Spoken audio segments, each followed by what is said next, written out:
Have you ever felt exhausted just because you said yes too many times? We often fear disappointing others, fear being judged, and end up forgetting ourselves. But saying no doesn't mean being selfish. It's about protecting your energy, your time, and your values. Today, let's discover how to say no with confidence, without feeling guilty.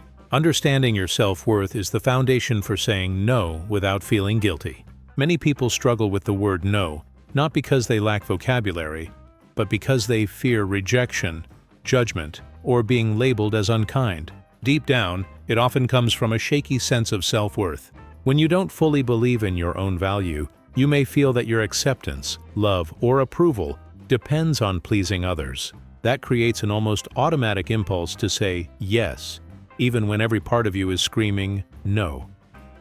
The irony is that this constant agreement drains your energy, diminishes your boundaries, and, in the long run, makes you less authentic in your relationships. To change this, you must start with a radical reframe, understanding that your time, energy, and attention are valuable resources, and you have every right to protect them. Imagine your life as a container with limited space. If you keep filling it with commitments that don't serve you, soon there will be no room left for what truly matters. Understanding your self-worth means recognizing that not every request deserves your energy. Just because someone asks does not mean you must provide. By saying no, you are not rejecting the person.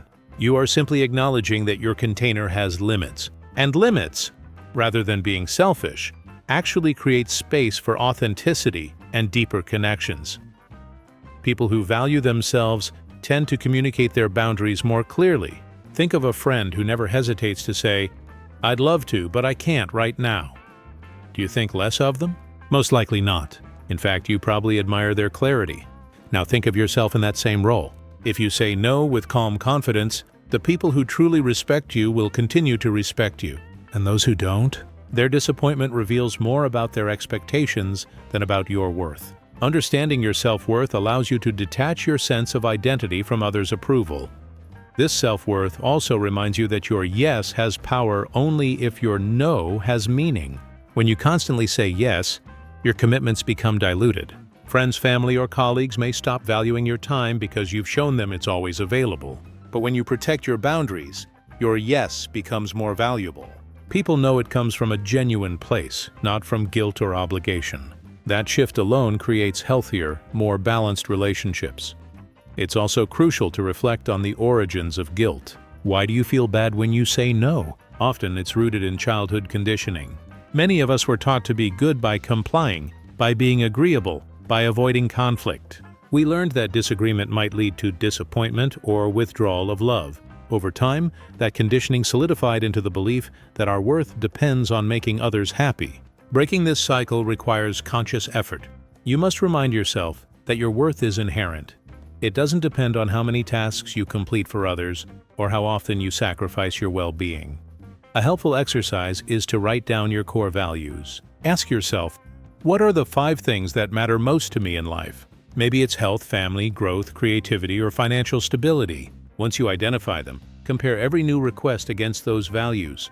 If saying yes aligns with them, proceed. If it doesn't, then saying no is not only acceptable but necessary. This act of alignment strengthens your self-worth because you're living according to your own priorities, not someone else's agenda.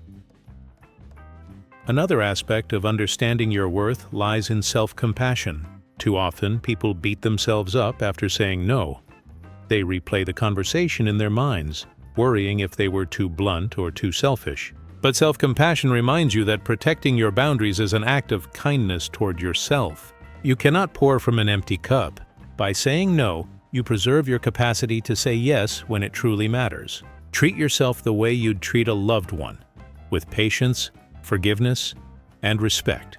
If your best friend said no to protect their mental health, would you condemn them? Of course not. Then why deny yourself the same grace? There is also a professional dimension to this. In the workplace, many employees say yes out of fear. Fear of disappointing a boss, fear of missing out on opportunities, or fear of being perceived as uncooperative.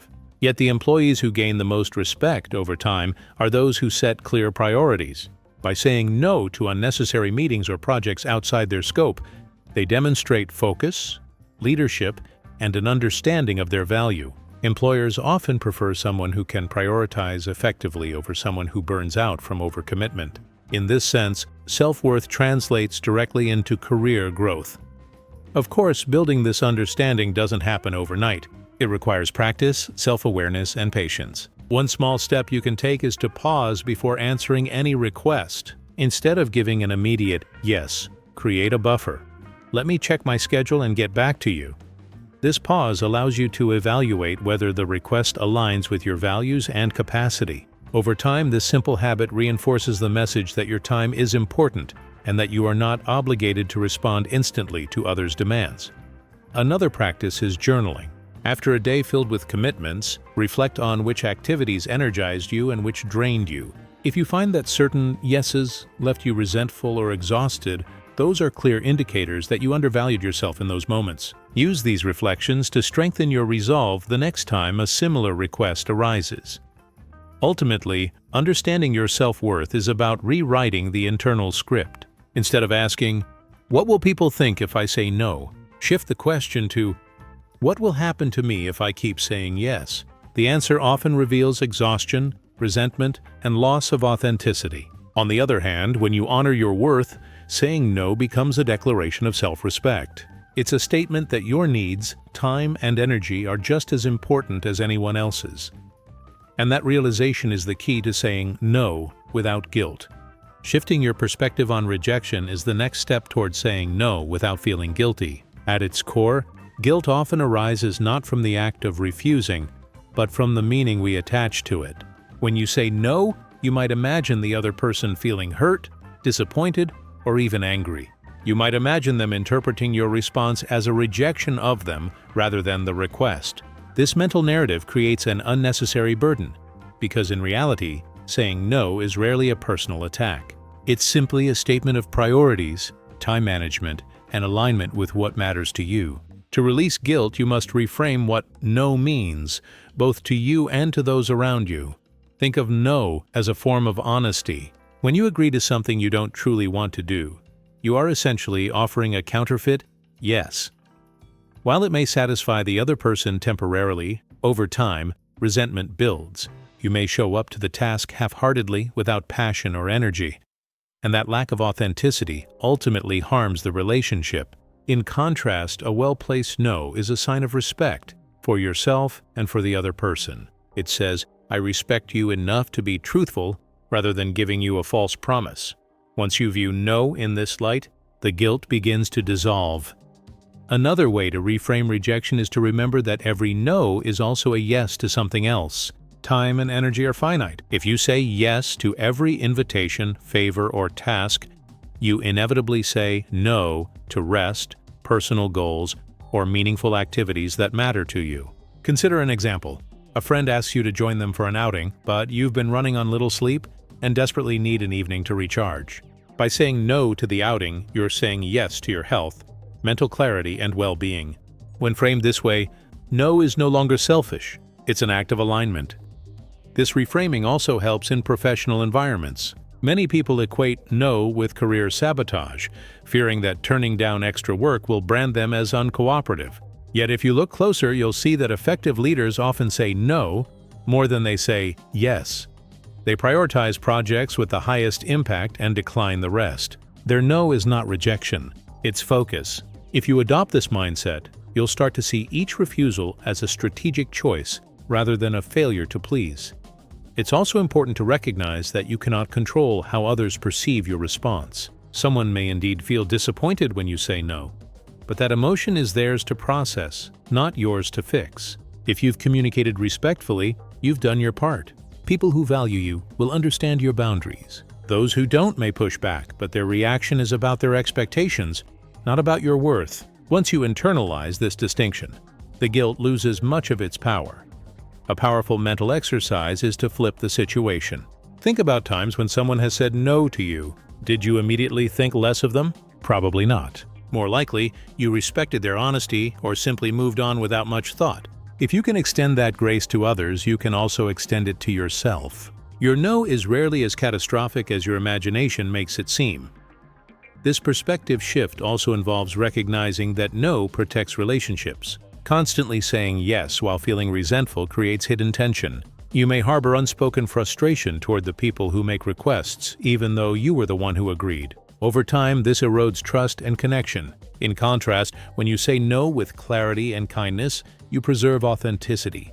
Relationships built on honesty are sturdier than those built on silent resentment. So, what feels like rejection in the short term is actually an investment in long-term trust. To solidify this mindset, it helps to create affirmations or reminders. Statements like, "My no is a valid response," or "saying no allows me to say yes to what matters," can be powerful anchors when guilt surfaces. Repeating these phrases trains your brain to associate no with empowerment rather than shame. Another technique is visualization. Imagine yourself confidently saying no, and the other person calmly accepting it. This mental rehearsal makes the act less intimidating and reinforces the perspective shift. At the deepest level, reframing rejection means letting go of the belief that your worth depends on others' approval. People will always have requests, desires, and expectations. You cannot fulfill them all, nor should you try. Your role is not to be endlessly accommodating, but to live a life aligned with your values. Each no that supports your health, dreams, and balance is a step toward authenticity. And authenticity, far from being selfish, is a gift. It allows others to know the real you, rather than the version who says yes out of fear. When you begin to see no through this lens, guilt no longer has the same grip. Instead of a heavy burden, each refusal becomes a choice rooted in clarity and respect. You stop apologizing for protecting your time. You stop over-explaining, trying to soften the impact. And you start standing tall in the knowledge that your no is not rejection. It's redirection, honesty, and alignment. Learning to communicate gracefully is one of the most important skills when it comes to saying no without feeling guilty. For many people, the difficulty isn't in deciding whether they want to refuse. It's in expressing that refusal in a way that doesn't feel harsh, dismissive, or rude. The good news is that saying no can be done with empathy and respect. In fact, when delivered gracefully, a no can leave the other person feeling more valued than a reluctant yes ever could. The art lies in how you use your words, your tone, and your body language to convey both your boundaries and your appreciation for the request. The first principle of graceful communication is clarity. Too often, people hedge their refusals with vague excuses or overly complicated explanations. This tends to confuse the listener and leaves the door open for persuasion. For instance, saying, "I don't think I can, maybe another time," often invites negotiation.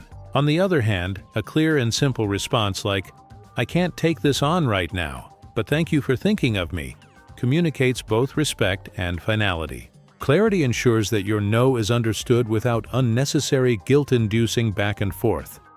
Next comes conciseness. The longer you talk, the more likely you are to over-justify your refusal, and the more guilt you will feel. Long explanations often reveal your own discomfort and make you sound apologetic rather than confident. Instead of defending your decision at length, aim for short and respectful statements. Something as simple as, "I appreciate the offer, but I have to decline," is often enough. Remember, the more you ramble, the less believable your no becomes, and the more likely the other person will attempt to change your mind. A graceful no also relies on tone. Words matter, but how you say them matters even more. A flat or defensive tone can sound dismissive, whereas a calm and warm tone conveys care. By maintaining a friendly tone, you make it clear that you're refusing the request, not rejecting the person. This distinction is critical. People rarely resent the refusal itself. What they resent is feeling disregarded or unimportant. When your tone communicates kindness, most people will accept your decision without holding it against you. Another strategy is to use empathy statements. Acknowledging the importance of the request to the other person helps soften the refusal. For example, saying, "I know this project means a lot to you, and I wish I could help, but I don't have the capacity right now," shows that you understand their perspective even as you decline. This blend of empathy and boundary setting builds respect rather than resentment. The other person sees that you value their needs while still prioritizing your own. In some cases, offering alternatives can be a graceful middle ground. You might not be able to fulfill the request, but you can suggest another option that doesn't overextend you. For instance, if a colleague asks you to take on extra work, you might say, "I can't take on the full project, but I'd be happy to review the final draft once you've completed it. This approach communicates willingness to support without compromising your own boundaries. However, be careful with alternatives. Don't offer more than you truly want to give, or you risk slipping back into reluctant yes territory. Body language also plays a key role. Eye contact, an open posture, and a calm demeanor all reinforce confidence. Fidgeting, avoiding eye contact, or apologizing excessively signals uncertainty, which can encourage others to push back. Nonverbal communication is often more powerful than verbal, and by presenting yourself with calm assurance, you reinforce that your no is firm yet respectful. It's also worth addressing the role of gratitude.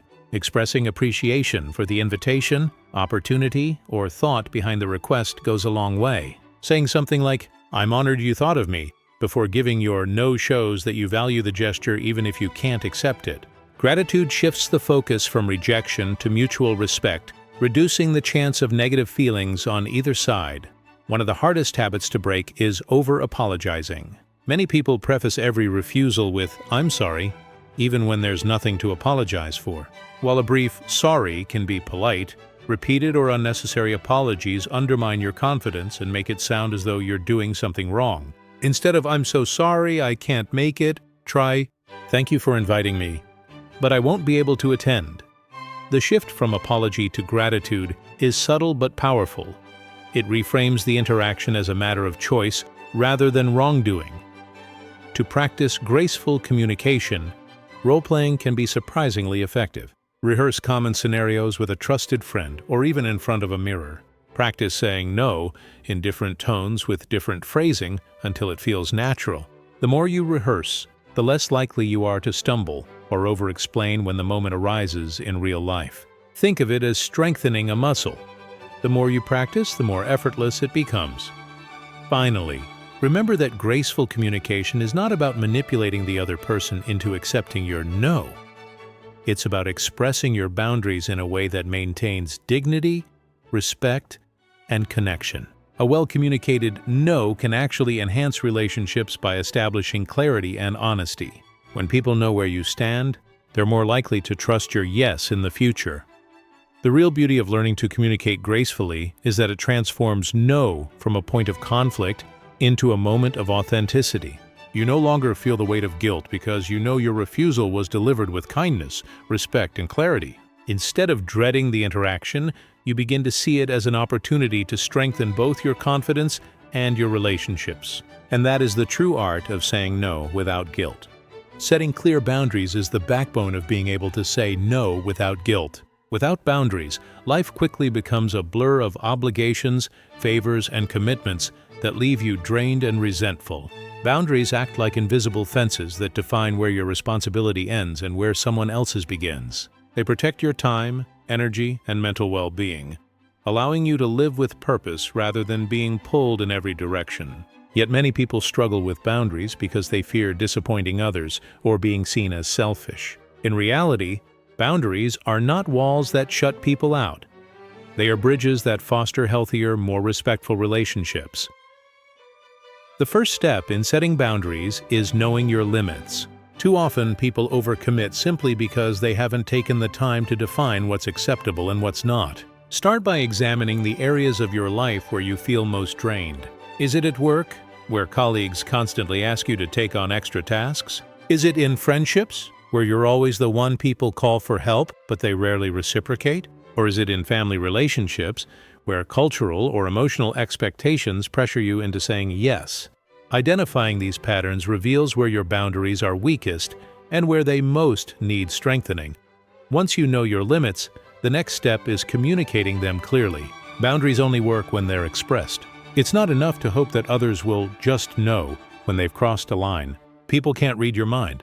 Clear communication might sound like, "I can't respond to work emails after 7 p.m., or "I'm not able to lend money, but I'm happy to help you brainstorm other solutions." By stating your boundary directly, you give others the chance to respect it. This reduces frustration on both sides. Yours, because you're not silently resenting them, and theirs, because they know exactly where you stand. Consistency is equally important. Boundaries lose their power when they're enforced inconsistently. For example, If you tell colleagues you won't work weekends but then make an exception, just this once, you signal that your boundary is negotiable. Soon, exceptions become expectations. To avoid this, you must honor your own boundaries even when it feels uncomfortable. At first, people might resist, especially if they've grown accustomed to your constant availability. But over time, consistent enforcement teaches others that your boundaries are firm and deserve respect. One of the most liberating aspects of boundaries is that they separate responsibility from guilt. Without clear boundaries, you may feel responsible for everyone else's happiness. You say yes to avoid conflict, to fix problems, or to keep the peace. But boundaries remind you that you are responsible for your own well-being, not for managing everyone else's emotions. If someone is upset because you said no, that reaction belongs to them, not to you. Boundaries empower you to respect others without carrying the weight of their feelings on your shoulders. It's also worth noting that boundaries can be flexible, not rigid. Life is fluid, and there will be times when you choose to bend your boundary for someone you care deeply about. The key difference is that it's a choice, not an obligation. For instance, you may normally protect your weekends, but you decide to help a close friend move because it matters to you. The distinction is that you are consciously choosing to say yes, not defaulting to it out of guilt. Flexibility rooted in choice reinforces your power, while lack of boundaries rooted in guilt diminishes it. Boundaries are also deeply tied to self-respect. Every time you uphold a boundary, you send yourself the message, "My time and energy matter." This strengthens your self-worth and makes it easier to refuse in the future. Conversely, every time you ignore your own boundary, you reinforce the idea that other people's needs are more important than yours. Over time, this erodes confidence and breeds resentment. Respecting your boundaries is not just about teaching others how to treat you. It's about teaching yourself that you deserve respect. 2. In professional life, boundaries often determine the difference between thriving and burning out. Employees who fail to set limits quickly become overwhelmed, while those who communicate clear expectations about workload and availability tend to earn greater respect. Saying, "I can deliver this project by next week, but I can't commit to 2 new tasks on top of it," signals professionalism and self-awareness. Far from being punished for this, you're more likely to be valued for your ability to prioritize effectively. Leaders in particular benefit from boundaries, as they model healthy behavior for their teams. In personal relationships, boundaries prevent imbalance. A friendship or romantic partnership without boundaries often turns into one-sided caretaking, where one person gives endlessly while the other takes. This dynamic eventually leads to frustration and even resentment. By setting boundaries, such as needing time alone, limiting how much emotional labor you take on, or defining what behavior is unacceptable, you create a relationship built on mutual respect. Healthy boundaries communicate, "I value this connection, but not at the cost of losing myself." Setting boundaries also requires courage, especially if you've been a people pleaser for most of your life. At first, saying no and enforcing limits can feel selfish or even frightening. But the more you practice, the more you'll realize that boundaries don't push people away. They draw the right people closer. Those who respect you will honor your boundaries, while those who resist them often reveal relationships that were conditional on your compliance. In this way, boundaries act as a filter, clarifying who truly belongs in your life. Ultimately, setting clear boundaries transforms the way you experience no.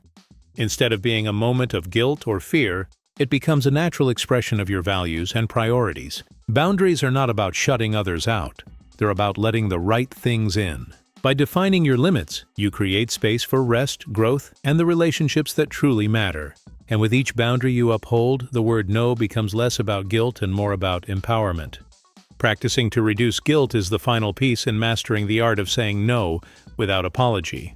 Knowing your worth, reframing rejection, communicating gracefully, and setting boundaries are all vital steps, but they only become second nature through practice. Like any skill, saying no gets easier the more you do it. At first, guilt may feel overwhelming. Your heart might race, your palms might sweat, and you may second-guess your decision. But with repetition and self-compassion, these feelings lessen. Eventually, no stops being an uncomfortable confrontation and starts becoming a natural expression of self-respect. The first element of practice is starting small.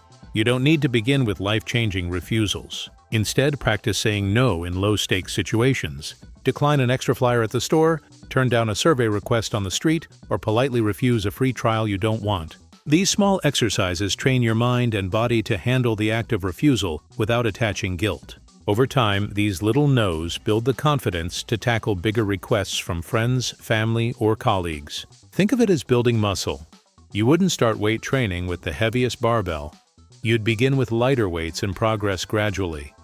Another important practice is rehearsal. Anticipate situations where you know a request is likely and prepare your response in advance. If a coworker frequently asks for last-minute favors, practice saying, "I'd love to help, but my schedule is full right now." If a relative often pressures you to attend events, rehearse, "Thank you for inviting me, but I can't commit this time." Saying the words out loud, even in front of a mirror, helps normalize the act and reduces the anxiety that fuels guilt. By the time the real situation arises, your refusal will feel more natural and less emotionally charged. It's also crucial to sit with the discomfort instead of running from it. When you first start saying no, guilt will almost certainly show up. You might feel compelled to reverse your decision just to ease the tension, but each time you resist that urge and allow the discomfort to pass, you strengthen your resilience. Over time, the guilt fades faster because your brain learns that nothing catastrophic happens when you say no. In fact, most people quickly move on, often with less fuss than you imagined. Practicing tolerance for discomfort is how guilt loses its grip. Journaling is another powerful tool. After you say no, write down what happened, what you said, how the other person responded, and how you felt afterward. Did they react with anger, or were they surprisingly understanding? Did the guilt linger as long as you expected, or did it fade quickly? By recording your experiences, you'll often discover that the scenarios you feared were far less dramatic in reality. Over time, this evidence rewires your brain to associate no with empowerment rather than shame. Role models can also aid your practice. Observe people in your life who seem comfortable saying no. Notice how they communicate, calmly, respectfully, without over-explaining. Do they lose friends or respect because of it? Rarely. More often, they are admired for their clarity and strength. Modeling their behavior reminds you that no can coexist with kindness and that guilt is not an inevitable outcome. Another practice is using delayed responses. Instead of forcing yourself to answer immediately, say, "Let me think about it and get back to you." This buys you time to evaluate whether you truly want to say yes or no. It also interrupts the automatic people-pleasing impulse. With practice, this pause becomes second nature, giving you space to make decisions that align with your values rather than reacting out of guilt. Self-compassion is essential throughout this process. You will not always get it right. There will be times you cave in, times you over-explain, or times you feel guilt even after a clear no. That's normal.